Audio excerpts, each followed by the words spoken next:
periodístico con nuestro siguiente invitado, el señor Andrés Silva, director ejecutivo de Teletón en Paraguay, a quien le agradecemos el valiosísimo tiempo para con nosotros y lo saludamos cordialmente. Buen día, señor Andrés, ¿cómo le va? Muy buenos días José, a toda la audiencia, buenos días Juan Pablo, un gusto estar en contacto con ustedes. Allí ya se nos está uniendo el compañero Juan Pablo Fernández Bogado también. Estamos con el segundo invitado, Juan Pablo. Sí, señor, así mismo, José, un gusto saludarte, Andrés, ¿cómo estás? Tanto tiempo. Igualmente, Juan Pablo, un gusto enorme verte. Todo bien por acá. Qué suerte, con José estamos llevando adelante este conversatorio periodístico donde ya hemos tenido a varios invitados, por supuesto, de altísimo nivel, igual que vos, y estamos analizando justamente el título que pusimos ante la publicación de que ibas a estar con nosotros, un poco el punto de la sociedad civil ante esta situación de la pandemia en estos 100 días, casi 100 días que estamos por alcanzar. Ustedes han tenido que hacer renunciamientos para apoyar también esta situación. ¿Cómo les toca este 2020, Andrés? Bueno, como todos estamos viviendo un momento de gran incertidumbre, donde lo que nos queda es poder ir persiguiendo lo que pasa día a día y a partir de ahí tratar de adaptarnos, movernos bajo la lógica de planificación por escenarios, porque realmente es imposible predecir lo que va a pasar. Entonces, es todo un desafío en términos de la gestión, poder ir, bueno, dando el mejor paso posible en medio de tanta incertidumbre, ¿verdad? Desde la Fundación Teletón tomamos medidas inmediatas. La primera medida, obviamente, fue acatar todo lo que se estableció cuando arrancó la cuarentena, sobre todo porque la población con discapacidad es una población especialmente susceptible al COVID, ¿verdad? Nosotros tenemos muchos niños y niñas que tienen afecciones pulmonares, entonces es una población de riesgo. Y bueno, se le suma a eso las condiciones de exclusión y desigualdad que de alguna manera sufren muchos de los usuarios de las familias que acuden a la Fundación Teletón. Así que muy desafiante. Como los centros no pueden estar recibiendo a personas, lo que hicimos fue poner a disposición del Ministerio de Salud toda la infraestructura que tiene la Fundación Teletón en el país. Son 4 centros de rehabilitación ubicados en distintos departamentos. Hasta ahora todavía no recibimos una respuesta formal, pero bueno, esa infraestructura sigue a disposición del Ministerio para lo que hubiera lugar. Queremos que estos recursos que aportó la ciudadanía estén a disposición del gobierno en esta situación de pandemia. Y por otro lado, bueno, el desafío de adaptar todos los servicios de Teletón para acompañar a las familias en 3 grandes ejes. En primer lugar, el soporte alimenticio. El 60% de las familias que acuden a Teletón hoy están recibiendo, están solicitando soporte para tener algún tipo de ayuda, digamos, en términos alimenticios. El segundo tema es vulneración de derechos, casos de violencia intrafamiliar, cuestiones, digamos, legales, etcétera, donde estamos también brindando un soporte. Y el tercer eje, los servicios, ¿verdad? Teletón lo que hizo fue desarrollar rápidamente un protocolo de atención en casa. Así que hoy todos nuestros terapeutas están acompañando a las familias de manera remota para que el proceso de rehabilitación siga en casa. José, si me permitís, en relación a eso puntualmente, ¿han tenido que dejar ir a algunos colaboradores en este periodo de tiempo, Andrés? ¿O están trabajando con la nómina normal en estas alternativas de servicio desde la fundación? Bueno, en la fundación hay aproximadamente 230, 240 personas trabajando como se da un fenómeno bastante particular en Teletón, que es nuestros ingresos son estacionales. Nosotros tuvimos la dicha, digamos, de poder mantener al 100% de los colaboradores. Sí, tuvimos que optar por una figura de acuerdo donde la mayoría de las personas redujo aproximadamente en un 30% sus ingresos. Y eso porque, bueno, no pudimos hacer la comilona que se debería haber hecho ya en mayo, la de Alto Paraná, en junio la de Asunción, y esos son unos 1.700 millones de guaraníes que dejamos de percibir. Es mucho dinero para una institución como Teletón. Y por otro lado, bueno, prevemos que en noviembre el evento, que la idea es realizarlo, el evento televisivo, obviamente tenga un impacto significativo en sus ingresos. Entonces, lo que estamos haciendo es prepararnos para tratar de alguna manera de hacer que el combustible dure lo más posible y que podamos llegar mejor parados a ese momento. Y ojalá podamos tener un buen resultado porque hay muchas familias que dependen de los ingresos de esos eventos, ¿verdad? Pero por suerte no tuvimos que llegar a suspensiones, tampoco a despedir personas, pero sí el sector se ve muy afectado, ¿verdad? Organizaciones de la sociedad civil muy conocidas tuvieron que hacerlo de inmediato y es muy triste porque finalmente en Paraguay el rol de las organizaciones de la sociedad civil es fundamental para complementar el Estado y en algunos casos incluso, digamos, en algunos sectores donde el Estado está muy ausente, digamos que hay poblaciones que dependen exclusivamente del esfuerzo de las fundaciones y las ONG. Así es. Adelantaba un poco ya el señor Andrés también lo que sería la recaudación televisiva. Esa maratón se estaría realizando en el mes de noviembre, según lo que ya mencionaba usted mismo. La meta es una situación mucho más complicada que años anteriores, un contexto de mucha crisis económica. Esa meta de poco más de 15.540 millones de guaraníes. ¿Cuál es la expectativa con ello?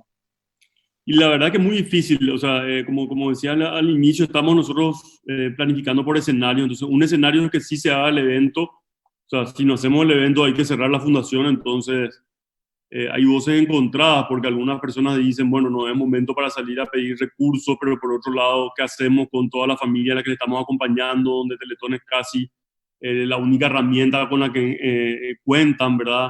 Hay que ponerse en el lugar de estas familias, familias que viven en situación de exclusión, de vulneración social. Muchas de ellas viven en asentamientos.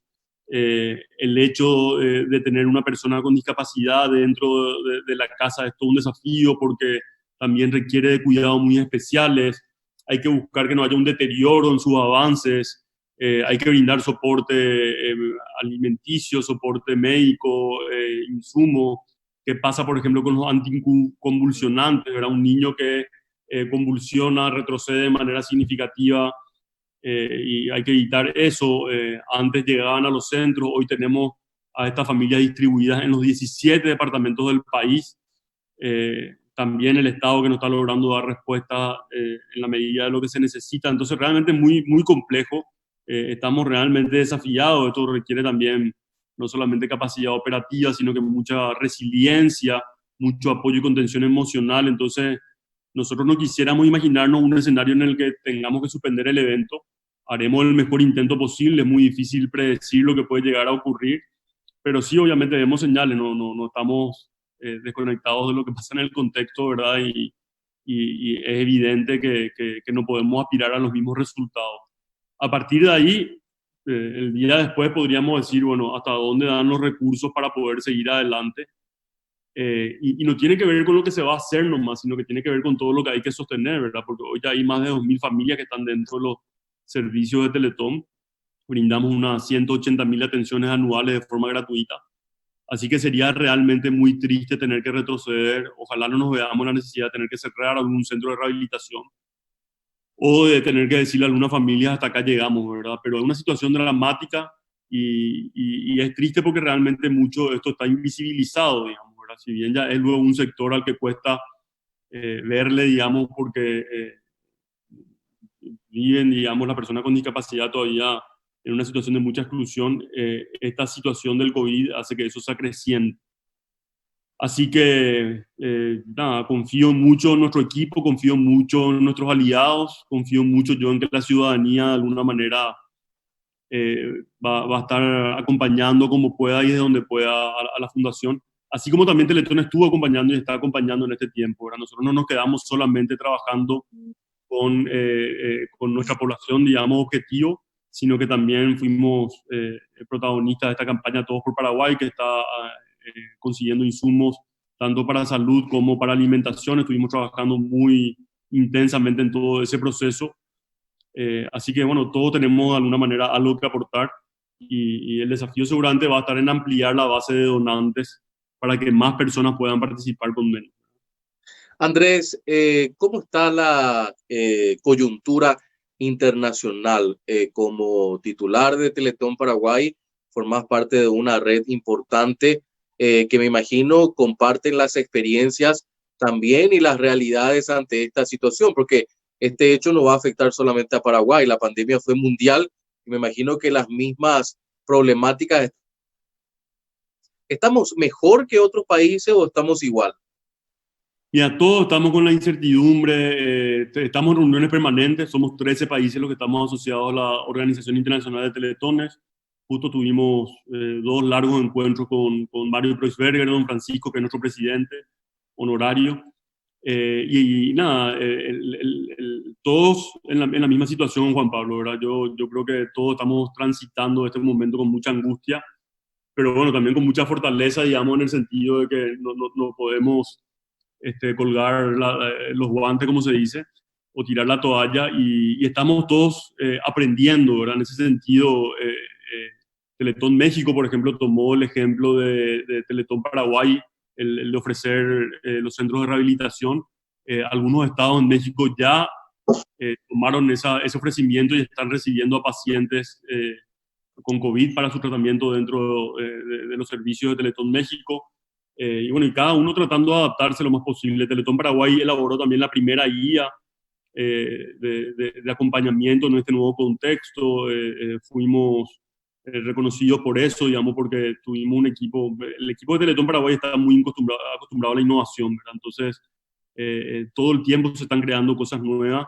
Y bueno, para nosotros es realmente sentimos un sano orgullo porque más allá de las adversidades y más allá de que las personas que trabajan en el equipo de la fundación están recibiendo un salario mucho menor al que recibían, están poniendo todo el corazón en seguir honrando la confianza de la ciudadanía y sobre todo seguir honrando a la familia. Pero en todas las reuniones, Juan Pablo, se siente el mismo tono, digamos, de incertidumbre, de angustia, y bueno, y cómo la resiliencia y la creatividad pueden ayudarnos en un contexto tan desafiante como este. Muy interesante realmente lo que lo estamos escuchando atentamente, señor Andrés, pero me gustaría consultarle una cuestión ya en base a un escenario al que no desearíamos llegar, que es justamente el cierre de la fundación. ¿Cómo están hoy las políticas de Estado para con las personas con discapacidad? ¿Hay una asistencia por parte del Estado o en definitiva habría que empezar a trabajar en legislaciones que amparen un poco más a este sector de la población?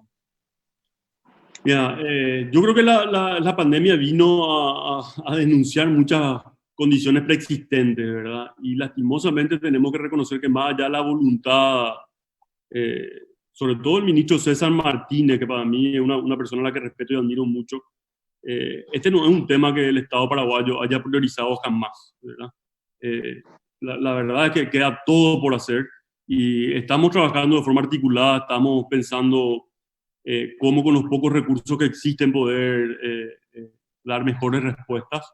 Y bueno, lo que sí podemos rescatar es que hay un espíritu de articulación, pero no así los recursos que se necesitan para dar respuesta a todo esto, ¿verdad? Y también hay cuestiones que estamos conversando que creo que son cambios estructurales más desafiantes, es que trasladar los servicios de rehabilitación al sistema de salud y que la SENADI se convierta realmente en un ente regulador, ¿verdad? Que construya políticas públicas y que deje de brindar servicios. Entonces, entendemos que hay un desafío muy grande, hay muchos temas y muchas prioridades, pero lastimosamente hoy el sector específico de las personas con discapacidad todavía está muy sostenido en organizaciones de la sociedad civil, que de alguna u otra manera, alguna más grande, alguna más chica, buscamos hacer lo imposible por dar respuesta, pero el Estado tiene demasiadas tareas pendientes en esto. Hoy los derechos de las personas con discapacidad están lejos de ser garantizados en nuestro país y desde la Fundación Teletón trabajamos en esa lógica, ¿verdad? Nosotros somos muy conscientes de que esto no se resuelve con solidaridad. Ahora, la solidaridad también es necesaria, pero tiene que ser una solidaridad que busque luego convertirse, digamos, o generar, digamos, condiciones para que los derechos puedan ser garantizados. Y esa es la visión en la que trabajamos en la Fundación Teletón. Entonces, ojalá esta coyuntura nos ayude a instalar de nuevo el debate. Ahora el viernes tenemos una audiencia pública en el Congreso. Estamos tratando de colaborar entre todos, ¿verdad? Y quisiera añadir un tema que creo que es relevante y que a veces no se considera, que esto va más allá de la discapacidad, es que las organizaciones de la sociedad civil no cuentan con todas las herramientas con las que cuentan las empresas tradicionales para poder sortear esta crisis, ¿verdad? Las organizaciones de la sociedad civil generalmente no somos sujetos de crédito. La mayoría de los bancos tienen en su política, digamos, no brindar, no otorgar préstamos o crédito a este tipo de organizaciones, ¿verdad? Y esa es una desventaja significativa, porque al final hay cuentas que pagar, hay que rendir cuentas, hay que hacer que el balance cierre, si bien no tenemos fines de lucro, los números tienen que cuadrar, digamos, como cualquier otra organización, ¿verdad? Entonces, nosotros creo que el sector se fue profesionalizando de manera significativa en los últimos años. Las personas que trabajan en las organizaciones de la sociedad civil son profesionales, que como todos tienen que cumplir, digamos, con su compromiso. Se les exige cada vez, digamos, hay que desarrollar más capacidad, hay que innovar, hay que adaptarse, pero lastimosamente el sector, y este es un fenómeno mundial, ¿verdad?, no cuenta con todos los recursos y las herramientas con las que cuentan otros sectores. Entonces, eso también nos pone como sector en un nivel de vulnerabilidad importante. Y finalmente, el otro elemento de mi análisis es que estamos tan preocupados de sobrevivir a la interna de nuestras organizaciones que no tenemos tanta capacidad asociativa, es decir, no existe hoy una especie de gremio de las organizaciones de la sociedad civil. Entonces, si vos me preguntas cuántas personas trabajan, a cuántas personas emplea el sector, no sé decirte. Cuánto es lo que representa en términos económicos, no sé decirte, ¿verdad? Y lo digo con vergüenza porque si bien hacemos intentos, estamos tan metidos, digamos, en la mirada de la sobrevivencia que muchas veces nos cuesta articular estos temas que hoy son relevantes. Entonces, hoy ves el sector, por ejemplo, las MIPYME que están muy bien articulados, tienen información, tienen datos, ves que el sector gastronómico también que está haciendo una tarea impresionante, y nosotros estamos al lado de la gente a la cual servimos tratando de sobrevivir en los asentamientos estamos ahí, ¿verdad?, brindando alimentos. Los terapeutas de Teletón se convirtieron en delivery, ¿verdad? Hace poco me mandaban la foto de un equipo nuestro de fisioterapeutas que estaba cruzando el río en la zona de Alto Paraná en una canoa para hacer llegar la bolsa de alimentos a una familia que vivían totalmente aislada. Entonces realmente es muy complejo y creo que también esto es un aprendizaje, ¿verdad? Qué importante es poder desarrollar esa capacidad de articulación y de asociatividad, digamos, para transitar momentos difíciles, ¿no? Es como un tema pendiente. Andrés, una cuestión que me parece también importante, ya que estás haciendo un análisis a fondo, es el comportamiento por parte de los poderes del Estado. Ya hiciste una referencia sobre el tema de la sociedad civil. ¿Cómo estás viendo el actuar de los poderes del Estado? El legislativo, el judicial, el ejecutivo, en toda esta situación que nos toca vivir. Esto te puedo dar una opinión a nivel personal, no representando la opinión de la fundación, ¿verdad? Quiero siempre aclarar eso porque, o si no, es muy delicado, ¿verdad? Y en la fundación hay personas que pensamos de manera muy diferente y esa diversidad nos enriquece, pero no quisiera que eso genere algún problema, digamos. Entonces, lo digo a título personal. Como en todo, Juan Pablo, ¿verdad? Yo creo que no se puede generalizar, yo creo que hay cosas que reconocer y hay cosas que criticar. Lo que creo que tenemos que criticar a los gritos, digamos, que en un contexto como este haya tanta desconexión de lo que está pasando con la sociedad. Lo vemos eso con el tema de la corrupción, lo vemos con a veces un Congreso tomando medidas realmente insólitas, y es como una especie de no lectura de lo que está pasando. A mí me toca ser parte de muchas otras organizaciones, una de ellas se llama ARCA, donde estamos haciendo un análisis, venimos hace 2 años en un proceso de investigación, y vemos que en Paraguay ya antes de la pandemia está creciendo nosotros le llamamos tensión cultural, ¿verdad? Hay nuevas sensibilidades apareciendo, Paraguay no está, como creen algunos, aislado del mundo. Hoy participamos en conversaciones que se están dando a nivel global, y la pandemia no creo que hizo que eso se incremente. Entonces, nosotros, digo, desde la organización ARCA, vemos que si esas tensiones no son de alguna manera reconocidas, eso puede terminar mal, ¿verdad? pero seguimos viendo cómo muchas veces las autoridades vienen totalmente abstraídas, parece, del contexto. Muchas no son capaces de leer, salvo honrosas excepciones, lo que está pasando y no es algo solamente del sector público, del sector político, ¿verdad? Yo creo que es un tema que tenemos que analizar, Juan Pablo, que es el de las élites, ¿verdad? Y es un fenómeno mundial, ¿verdad? Fíjate lo que pasó en Chile, yo sé que es diferente en nuestro contexto, en nuestro escenario, pero esta sensibilidad creciente, ¿verdad? Esta clase media que se fue conformando en Paraguay, mal que viene en los últimos años, hoy está viendo digamos, el miedo a retroceder, ¿verdad? Entonces ahí se despiertan, ahí hay rupturas, hay cambios culturales, van cambiando las condiciones de vida, no nos estamos adaptando a la velocidad necesaria.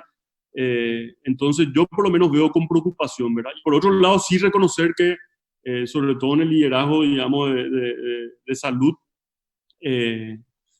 tomamos medidas a tiempo, tuvimos un liderazgo claro, que lastimosamente, bueno, por los hechos de corrupción, eso no se pudo coronar con una gestión eficiente, ¿verdad? Hoy lastimosamente muchas de las respuestas se están dando nuevamente por los esfuerzos de la sociedad civil, del empresariado, a través de donaciones, y eso es muy triste, ¿verdad? Yo no sé cómo todavía esto no estalla. Realmente me cuesta a veces entender, pero vemos que hay una tendencia a un incremento del malestar social y eso hay que administrar, digamos, no se puede no acusar recibo de toda esa situación. A nivel económico entiendo que hay bastante frustración, es como que la percepción de que la reacción no fue tan rápida, es un poco lo que percibo en los entornos en los que me muevo. Así que habrá que ver qué pasa, digamos, ¿verdad? El tiempo dirá. Pero Andrés, sí, Juan Pablo. sí, no, sobre el punto nada más de lo que estaba diciendo, y quiero entender, traducir esto también a la teleaudiencia. ¿A tu criterio esto puede estallar en cualquier momento? Y es difícil, no tenemos la bola de cristal, ¿verdad? Lo que se ve es un incremento de la tensión, y eso hay que saber leerlo.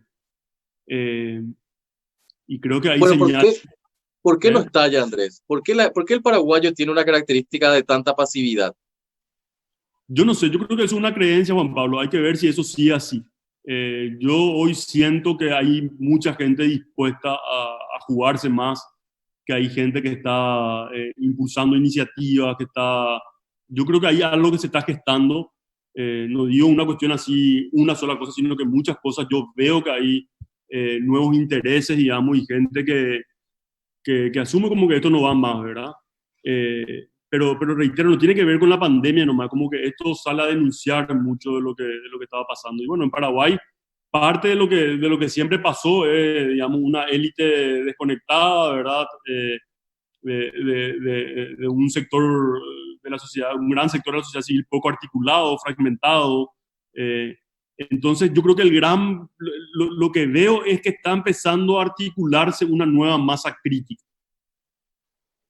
Y como nosotros solemos decir, los cambios que se tienen que dar no pasan por lo que veníamos creyendo de una especie de alternancia, de cambio de color nomás, de partido político, cambio de persona, ¿verdad? Yo creo que pasa por un cambio de perspectiva, un cambio de valores.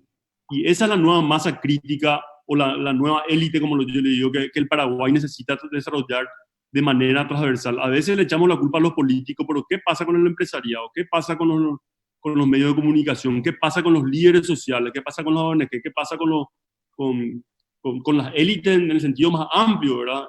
La élite entendía como aquellas personas que tienen la posibilidad de modificar de manera significativa un sistema. Entonces, hay que pensar de manera transversal, porque finalmente lo que termina pasando en el Parlamento, por ejemplo, o en la justicia, es también fruto de otro entramado, digamos, de relaciones de intereses que está por debajo y que conocemos, ¿verdad? Es decir, para bailar el tango se necesitan dos.